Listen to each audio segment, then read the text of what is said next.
নমস্কার, আশা করছি যে যেখান থেকে ভিডিওটি দেখছেন না কেন সবাই অনেক অনেক ভালো আছেন আর সুস্থ আছেন।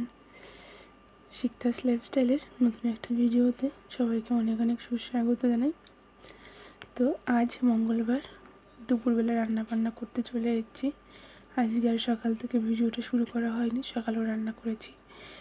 খাওয়া দাওয়া করে তারপর আজকে একটু তাড়াতাড়ি রান্না করতে এসেছি দুপুরবেলা, আর ইচ্ছে করেই আজকে ডিমটা করছি, কেননা একটু রেস্ট নিতে চাই আমি। আসলে প্রতিদিন তো বলি যে ছেলেকে খাইয়ে দিয়ে রান্নাবান্না করে স্নান করেই ছেলের ঘুম ভাঙার সময় হয়ে যায়। আসলে একটু বেশি আইটেম হলে যা হয় আর কি। তো তাই জন্য আজকে একদম সিম্পল রান্না, শুধু ডিমের ঝোলটাই করব। সকালে ডাল করা হয়েছে আর আগের দিনের তরকারি রয়েছে, এই আর কি ব্যাপার। তারপরে বিকেলে একটু বাজারে যাব। আসলে বিকেলে তো রিসেপশনের নেমন্তন্ন রয়েছে, আর সেখানে ভাবছি আজকে একটু শাড়ি পরে যাব, কিন্তু মানে আমার যা অবস্থা শাড়ি পরতে হবে শুনলেই আমার ভয় লাগে। কেন বলো তো, আগে ছিলাম 78, যখন ছেলে প্রেগনেন্ট অবস্থায় ছিলাম আমি।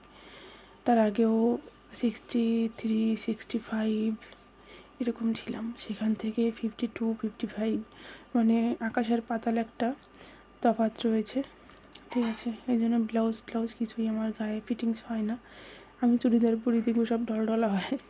তো রান্নাবান্না হয়ে গেছে, আর দেখো আমি এখানে রেডি হয়ে নিয়েছি। আমি কিন্তু একদমই মেকআপ করতে পছন্দ করি না, একদম সিম্পল সাজতে আমি পছন্দ করি। এখানে আমি কোনো ফাউন্ডেশন ইউজ করিনি, একটু লিপস্টিক, কাজল, এগুলি, আর একটু ফেস পাউডার ইউজ করেছি। কিন্তু আমি কোনো ফাউন্ডেশন কিছু ইউজ করিনি, ব্লাশ কিছুই না, একদম কিছুই না। মানে আমি অতিরিক্ত সাজটাই আমি পছন্দ করি না, ঠিক আছে। আমার মনে হয় ন্যাচারাল জিনিসটাই ভালো। তো দেখো রেডি হয়ে হাজব্যান্ডের সঙ্গে বেরিয়ে পড়েছি।